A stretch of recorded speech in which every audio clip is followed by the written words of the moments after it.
Hai, ini saya dengan Kristia. Saya hari ini sebagai moderator hari ini. Jadi terima kasih Pak Faisal, Mas Ade. Saya juga udah diundang sini sama Pak Faisal. Senang sekali bisa bergabung hari ini ya. Salam kenal semuanya. Oke, mungkin kita hari ini temanya adalah exercise and nutrition in fitness ya. Pasti teman-teman juga udah tahu. Nah sekarang mungkin saya mau tanya Bapak juga dulu nih. Bapak tuh dulu sejarah masuk di dunia kesehatan nih apa sih Pak kalau Pak Faisal? Oh, ya background saya sebelum di Herbalife ya, itu saya pernah kerja di bank. Saya pernah kerja di Coca-Cola, di Bank Bali, Bandung. Terus area manajernya Coca-Cola Bandung itu pindah ke Jakarta. Saya ditawarin jadi area manajer di Angker Bir. Jadi saya pernah sampai nyetir truk Coca-Cola, beli adek. Iya, jadi pernah ngalamin itu karena waktu tahun kedua saya kuliah itu ibu saya telepon saya bilang kamu pulang, papa bangkrut jadi nggak bisa lanjutin uang kuliah gitu. Saya bilang saya pulang kalau saya sarjana. Jadi saya kuliah di Bandung di Parahyangan, pagi-pagi pulang harus part time lagi ya kadang pada waktu itu saya dikasih motor Vespa untuk keliling survei segala macam. Jadi berusaha bayar kuliah sendiri. Jadi lulus saya kuliah wira swasta tahun 98 kena krisis moneter bangkrut. Jadi pada waktu bangkrut saya dulu supplier hardware, vacuum cleaner, air cleaner pegang keagenan dari Amerika. Waktu dolar naik dari 2.200 ke 15.000 itu satu kontainer yang saya order naik 5 kali lipat harganya. Wow. Jadi saya harus jual rumah, jual mobil gitu. Jadi bahkan anak saya yang paling belakang tuh yang pakai masker, nah itu Ray. Waktu dia lahir itu saya nggak bisa bayar uang rumah sakit loh. Ya, jadi papanya pekerja keras dulu ya. Ya, anak saya yang pertama lahir di rumah sakit waktu itu saya masih di Surabaya, rumah sakit paling hebat di Sidoarjo waktu itu di Rumah Sakit Delta Surya. Anak yang kedua rumah sakitnya selebriti di orang-orang kayanya Jakarta di Rumah Sakit Pondok Indah. Tapi waktu dia lahir, Renaldo lahir di klinik bersalin Gandaria itu pun gak punya uang waktu itu. Wah, akhirnya gimana Pak bisa ditebus? Adik saya dari Lampung.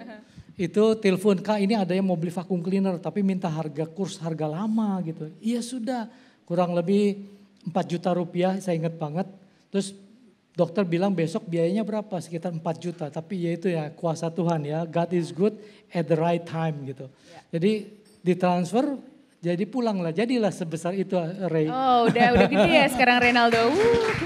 Wah jadi usaha papa dari dulu mesti sempet ngalamin yang namanya susah ya Pak sampai nggak bisa tebus anaknya di rumah sakit. Iya.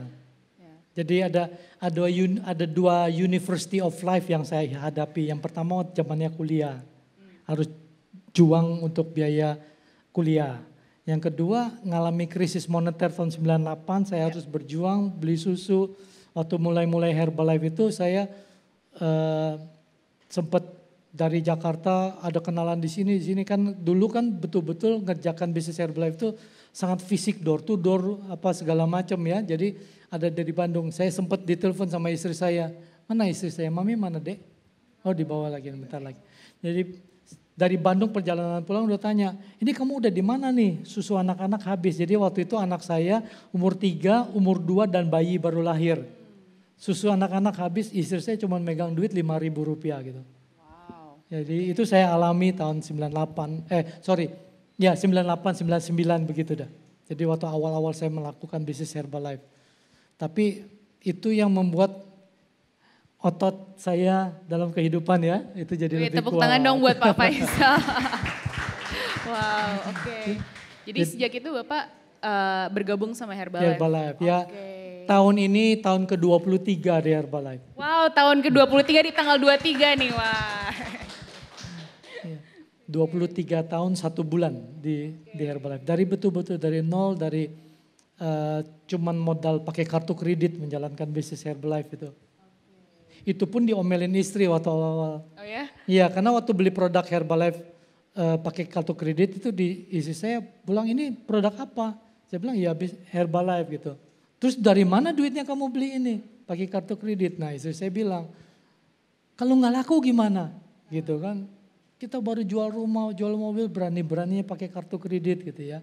Saya cuma bilang sama istri saya, Mam, izinkan aku untuk bersemangat kembali. Karena kan kurang lebih habis kena krisis moneter yang habis jual rumah segala macam itu kurang lebih 6 bulan lah. Lagi makan gak bisa tidur, lagi tidur gak bisa makan saya. Jadi memang ambil resiko ya Pak Faisal ini ya. Berani mengambil resiko.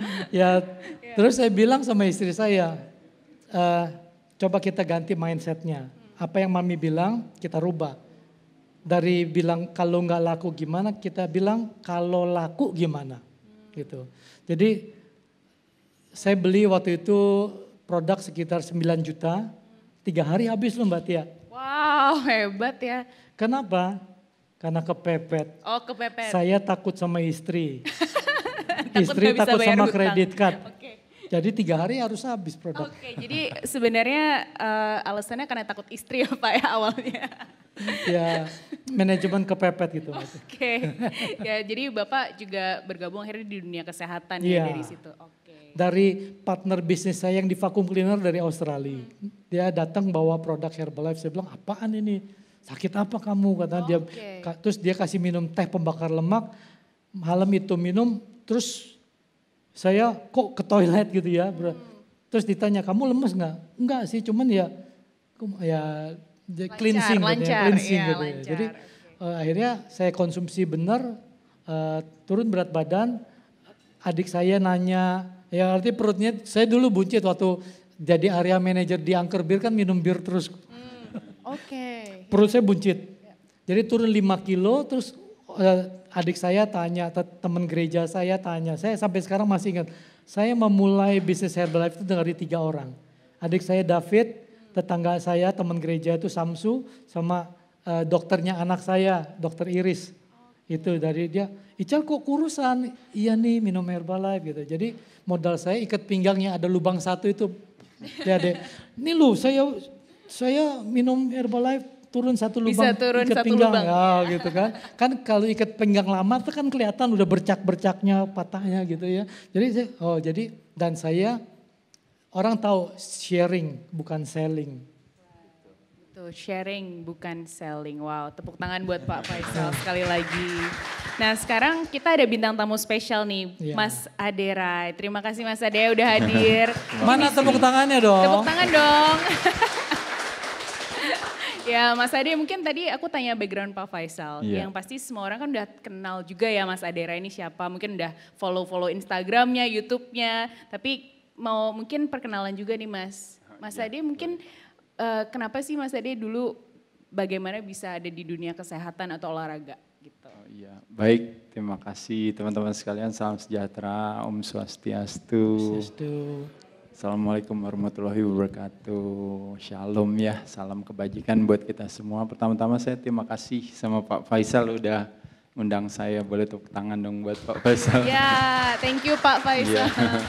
Terima kasih Pak, udah diceritain tadi latar belakangnya luar biasa sekali ya. Jadi mungkin semakin kalau ada istilah orang bilang itu tak kenal maka tak sayang gitu ya. Jadi semakin kita kenal kerja keras yang dilakukan oleh Pak Faisal ya mudah-mudahan ya kedepannya semuanya semakin lebih baik ya Pak ya. Apalagi apresiasi Bapak membangun Herbalife ya, itu kalau membangun Herbalife-nya di Indonesia apa di Bali Pak? Di Indonesia. Di Indonesia ya. Saya 2 tahun pertama di Jakarta, terus pindah Surabaya, terus dapat customer di Bali, Iya, jadi iya. gitu dah bolak-balik. Wah luar biasa, Wow, boleh oke. tepuk tangan dong buat. Lagi. Iya, iya.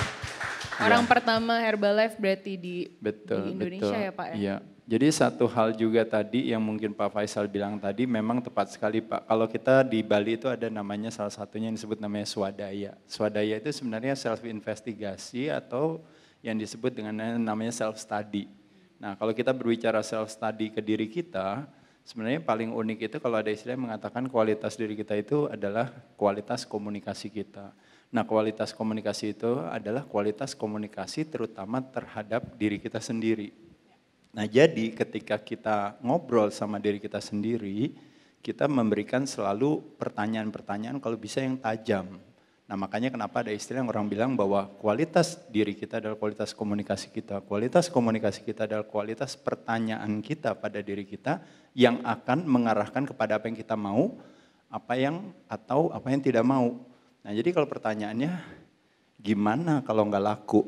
Itu satu pertanyaannya ketika tadi istri Pak Faisal tadi menanyakan ini barangnya harganya udah mahal ya, kita harus bayar.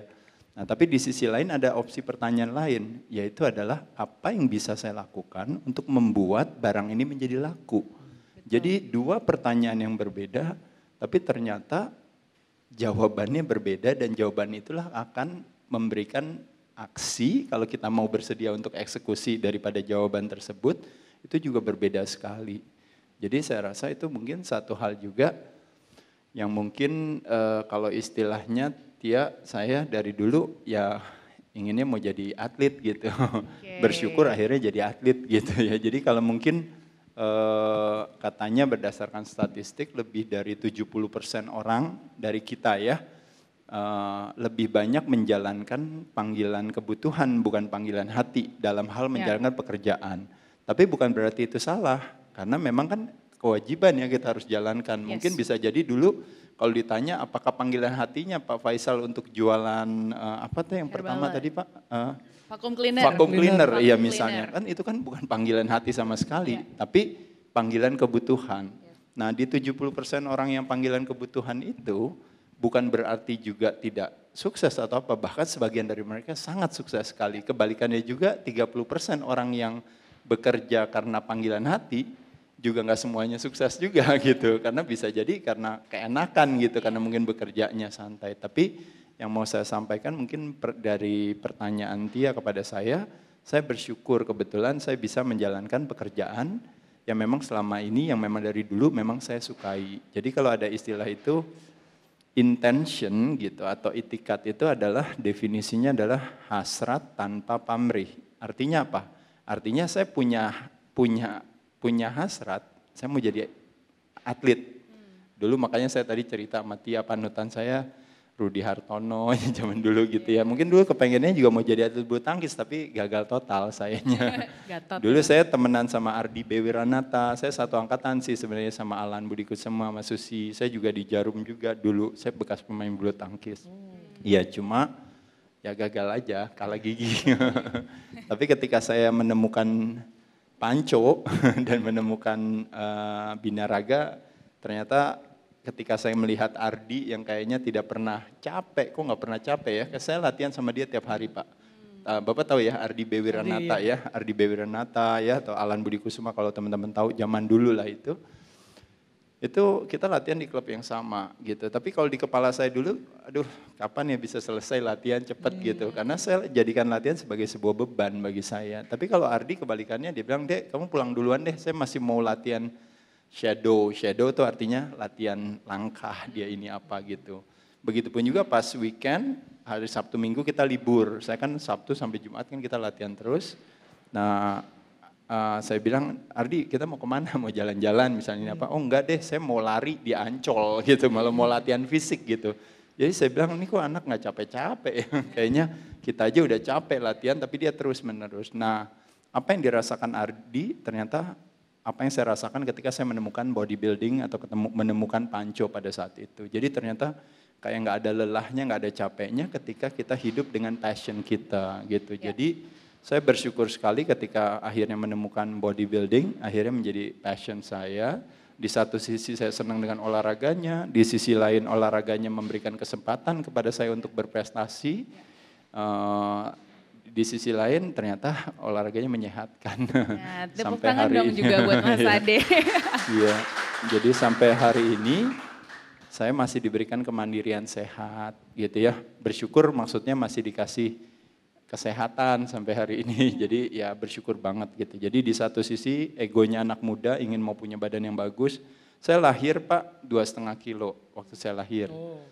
Waktu saya umur 15-16 tahun, berat saya 55 kilo. Waktu umur 10 tahun berat saya cuma 25.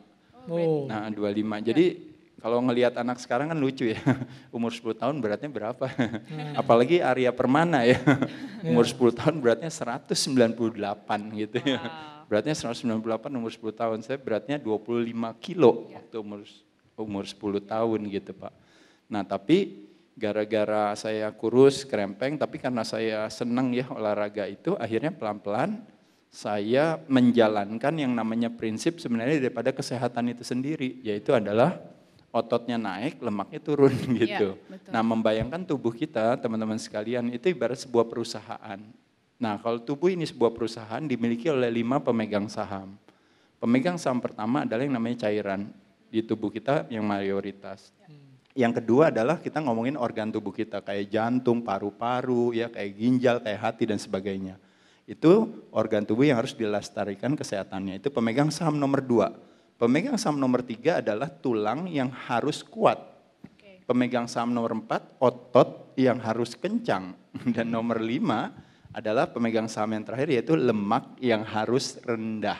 Gitu. Nah, itu 5 komponen ya, itu ya Mas. Nah jadi kalau kita lihat dari 5 pemegang komponen itu, nah uniknya kenapa akhirnya kita menyalahkan ketuaan, jadi tua sekarang yang kita salahkan, tapi sesungguhnya yang terjadinya adalah terjadinya sebuah kerapuhan 5 pemegang saham tersebut di dalam tubuh kita.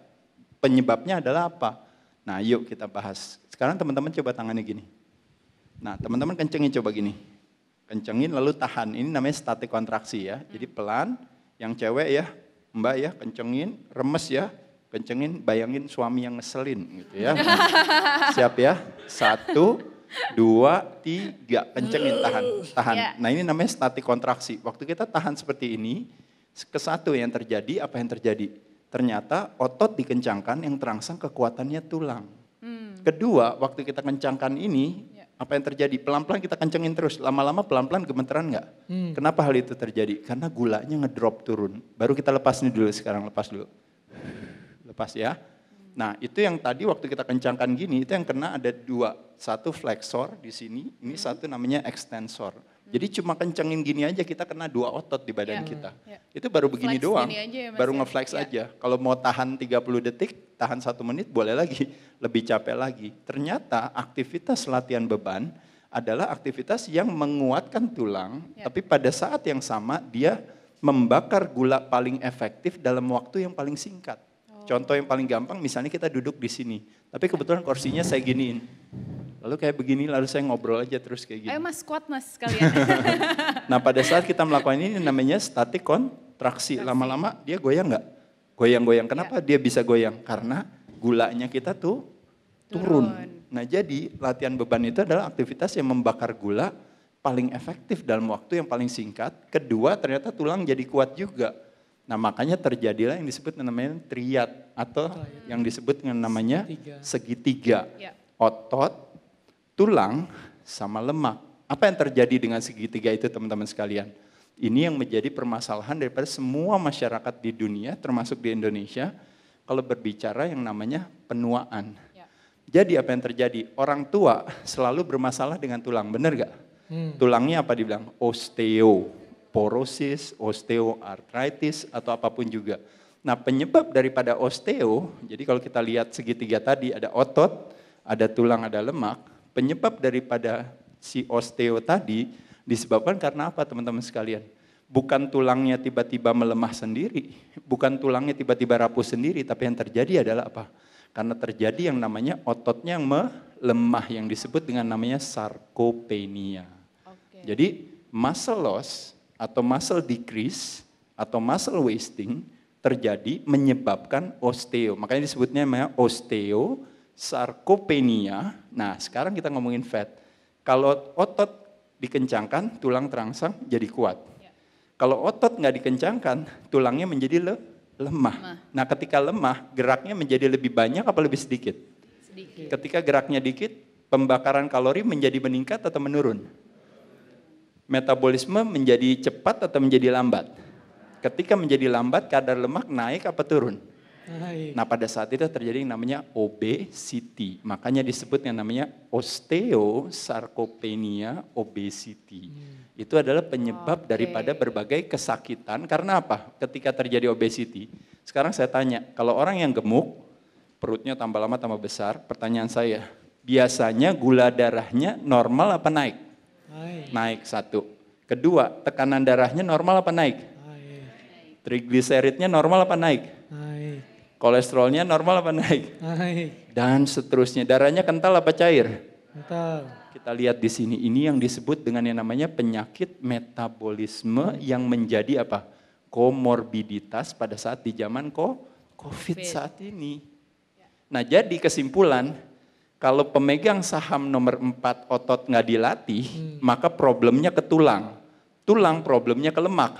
Lemak berarti problemnya ke organ tubuh. Kerja jantung jadi lebih berat apa jadi lebih ringan? Berat. Jadi lebih berat.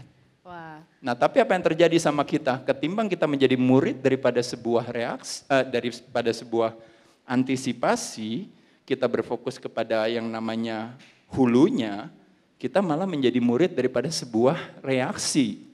Kita berfokus kepada hilirnya. Apa yang kita lakukan ketika gula darahnya naik?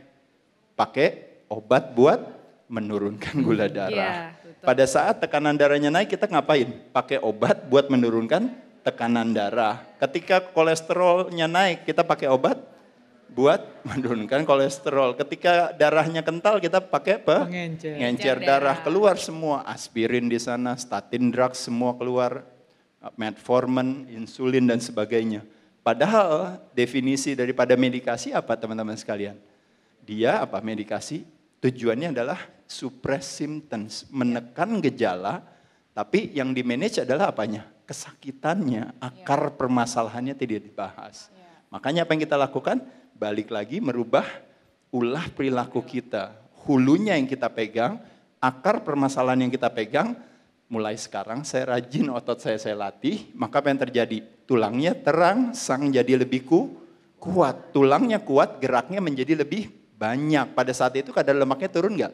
Turun. Ketika kadar lemaknya turun, dia menjadi display di mobil kita untuk melihat semua ternyata metabolisme kita menjadi lebih normal. Pada saat itu ketika infeksi masuk atau kita terjangkit atau terpapar, pertanyaannya, toxicity, penyebab daripada kesakitan ada dua. Satu, defisiensi, yang kedua adalah toxicity. Satu adalah kekurangan, yang kedua adalah keracunan. Jadi kalau kelebihan itu keracunan, kalau kekurangan itu namanya defisiensi.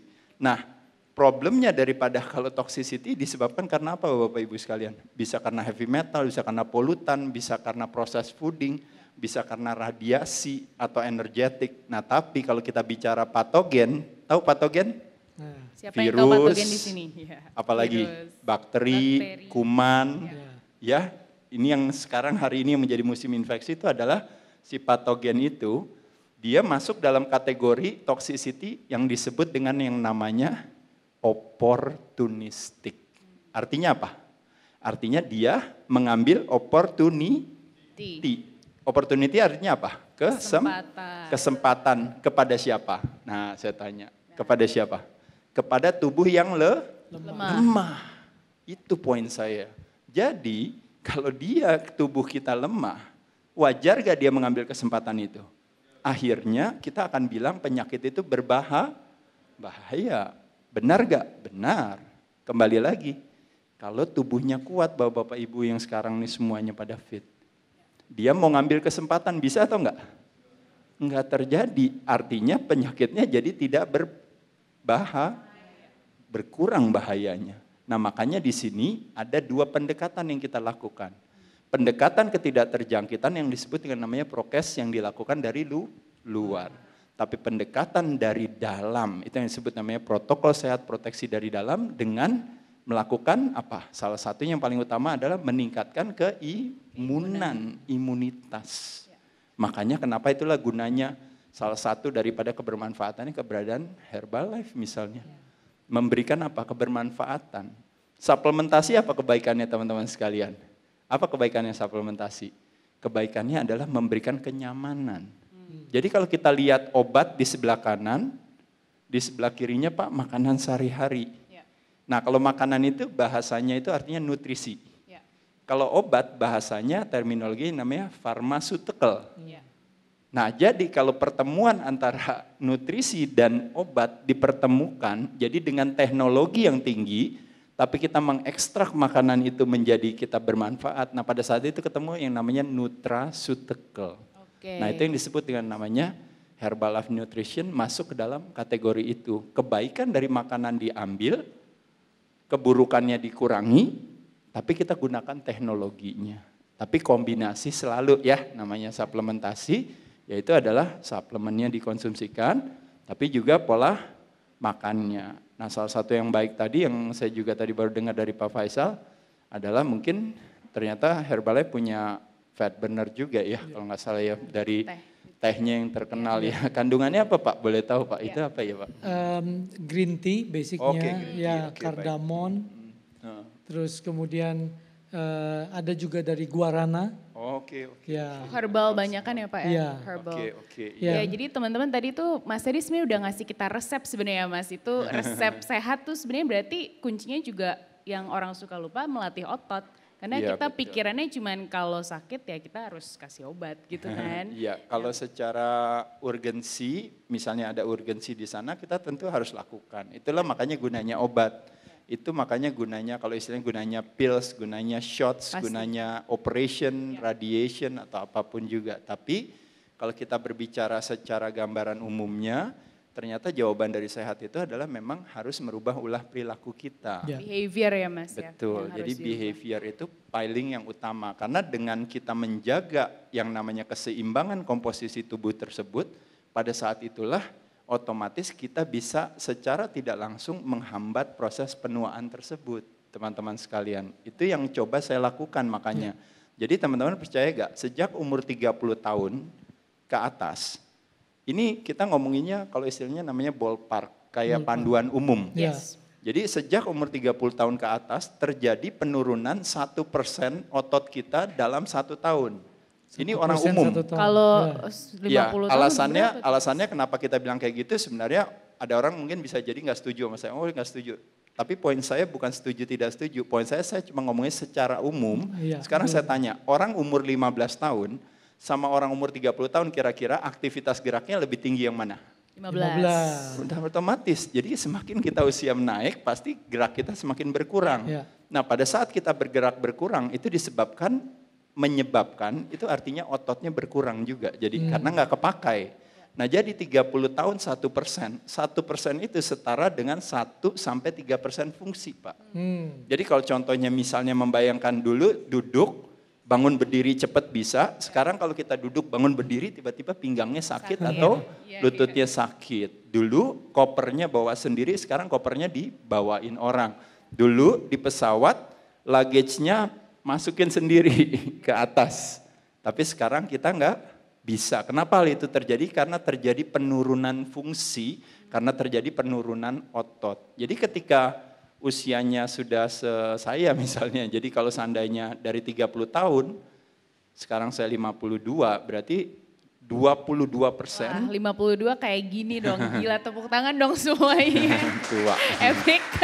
Jadi 22% fungsi, 22 kali 3, 60%. Jadi fungsi tubuh kita, gerak kita menurun 60%, bayangin Bapak-Ibu sekalian. Wajar gak kalau kita nggak gerak? Akhirnya pertanyaan saya, kadar lemak kita meningkat gak?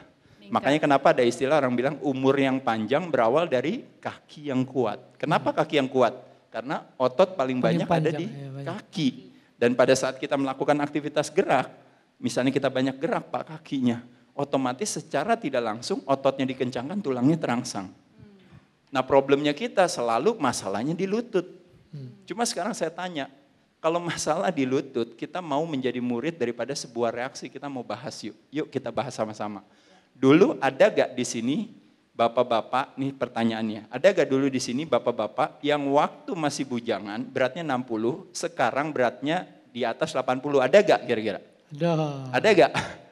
Ada ya, banyak ya. Oke, nah sekarang pertanyaan kedua. Ada gak ibu-ibu di sini yang dulu lagi waktu masih gadis beratnya 40-an, kepala 4. Sekarang kepala 6, ada gak?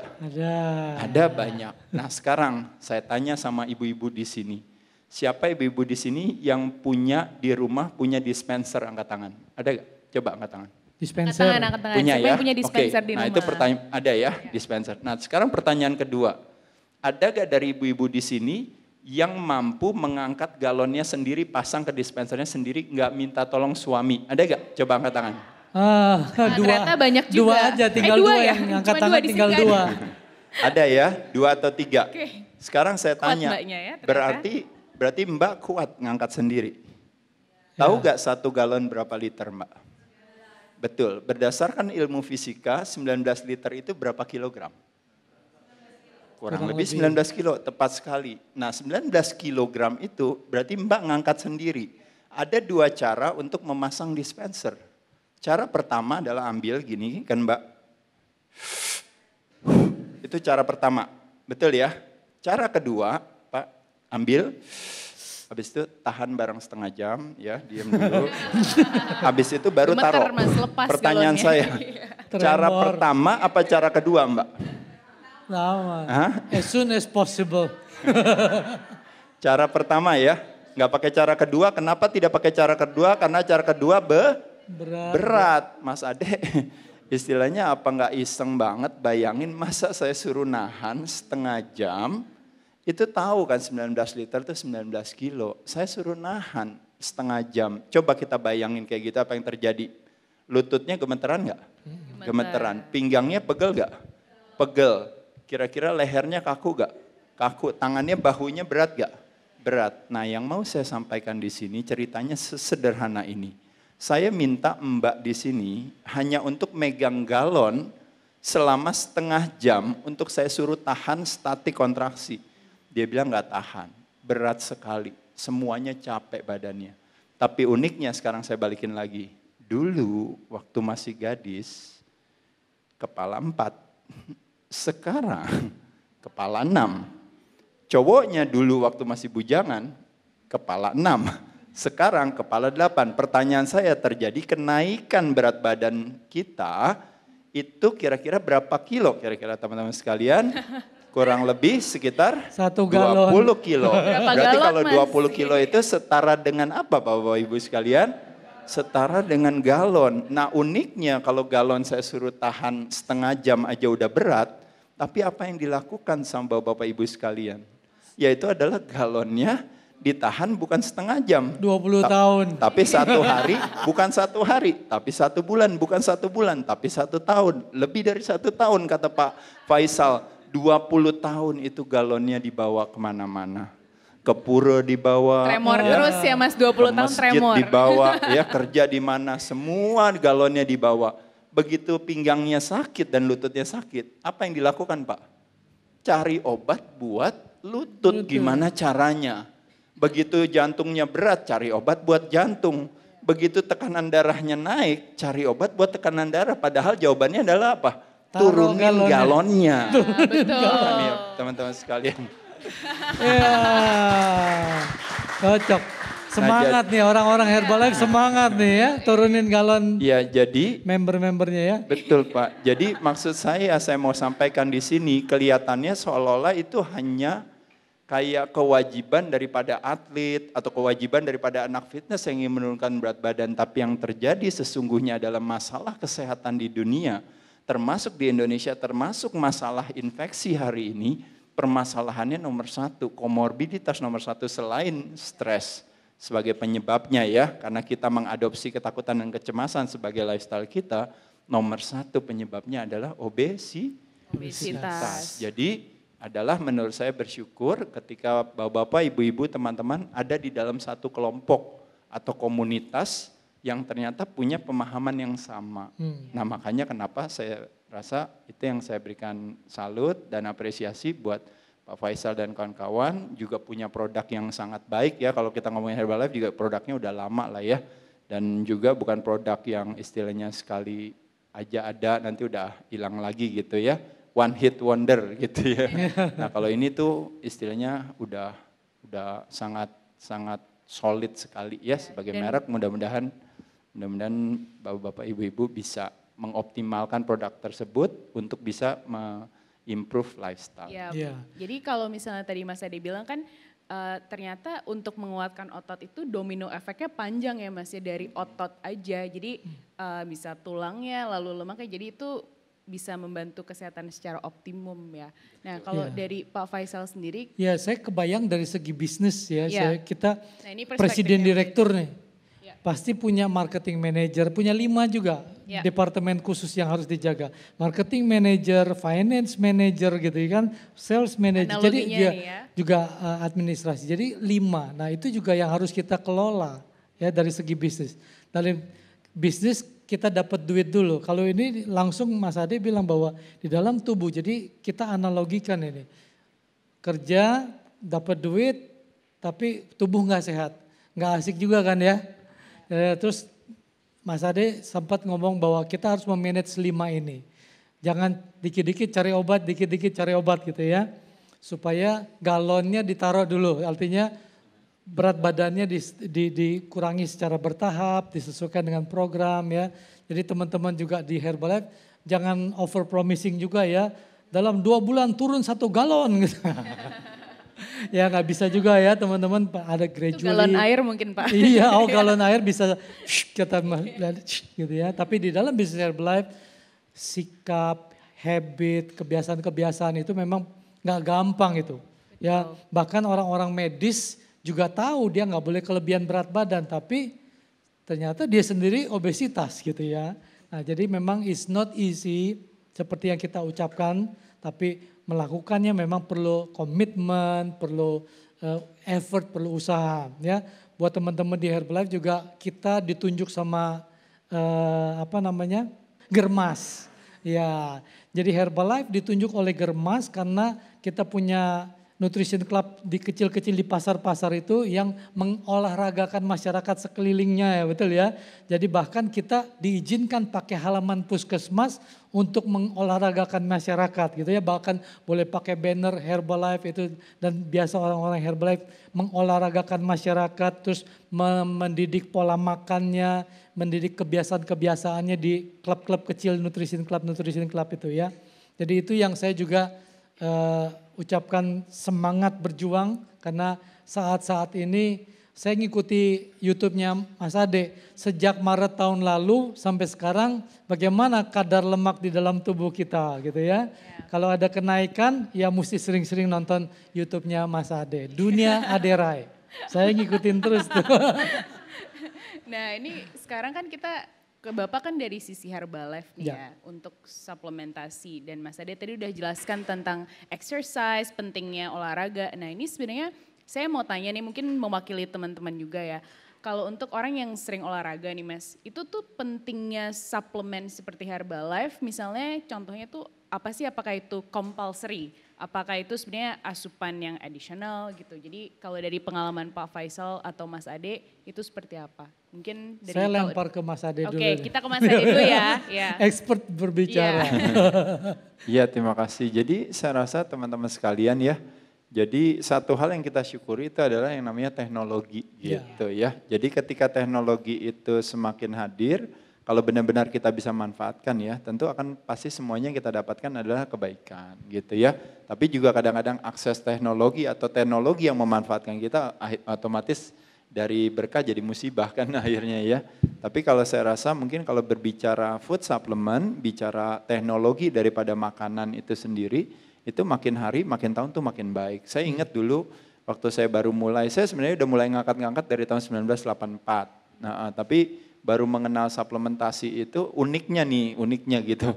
Saya udah juara dunia dulu baru saya pakai suplemen gitu. Jadi itu sebenarnya hanya saya mau buktiin sama teman-teman adalah betapa ibaratnya makanan sehari-hari itu powerfulnya tuh seperti itu gitu.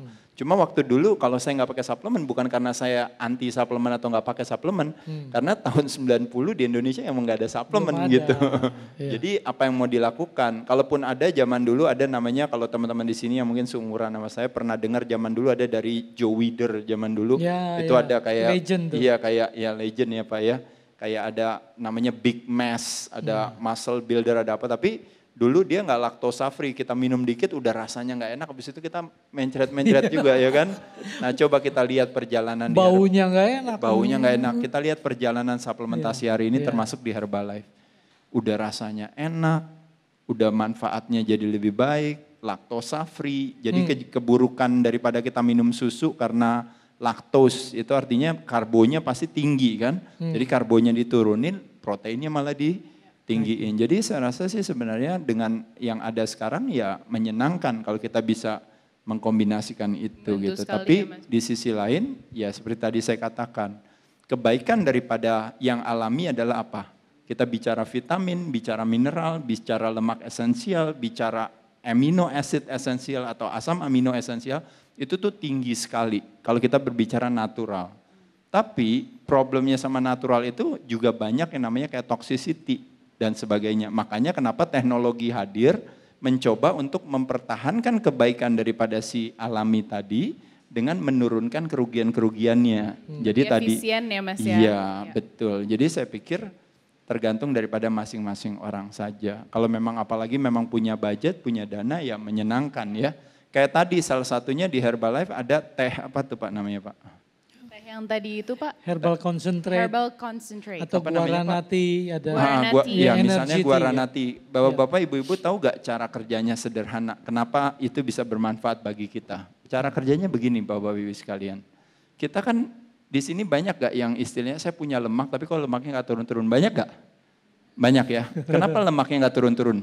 Pertanyaan di kepala, nah itu tadi kayak kita ngomongin swadaya. Pertanyaan di kepala kita malah nanya, apa yang bisa saya makan untuk membuat saya turun berat badan? Nah itu aja pertanyaan udah salah. Apa yang bisa saya makan buat menurunkan berat badan?